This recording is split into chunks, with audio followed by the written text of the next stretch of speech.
কোরআন তেলাওয়াত করলে অসুস্থরে সুস্থ করে দেয় কে?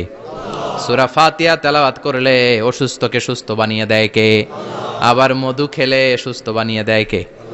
মধু খেয়ে প্রশংসা করবেন কার? নাকি মধু হই হই বিষাবাইলা বলবেন এগুলা কখনো? খাঁটি মধু খেতে হবে। খাঁটি মধু চিনার উপায় হচ্ছে এটাতে পিঁপড়া জমে না, এটা ফ্রিজে রাখলে জমাট বাঁধে না, এটাতে দুর্গন্ধ হয় না। এক গ্লাস পানির মধ্যে এক ড্রপ মধু ছেলে দিলে এটা পানির সাথে না মিশে একেবারে নিচে চলে যায়। খাঁটি মধু খেতে হবে। তাহলে ফিহি শিফাউন লিন্নাস, কত কিছু দিয়ে আল্লাহ এটাকে সমৃদ্ধ করেছেন। এটার মধ্যে গ্লুকোজ আছে, এটার মধ্যে সুক্রোজ আছে, ফ্রুকটোজ আছে, প্রোটিন আছে, মিনারেলস আছে, ক্যালসিয়াম আছে, ভিটামিন আছে। খাইলেই শরীর গরম হয়ে যায়। সুবহানাল্লাহ। এজন্য শীতকালে বেশি বেশি খাবেন, জাম্পাল লাগবে না। শীতকালে মধু খেয়ে রাত্রে বেলায় বের হবেন, আর মাফলার পেঁচিয়ে বের হওয়া লাগবে না। সুবহানাল্লাহ পড়েন।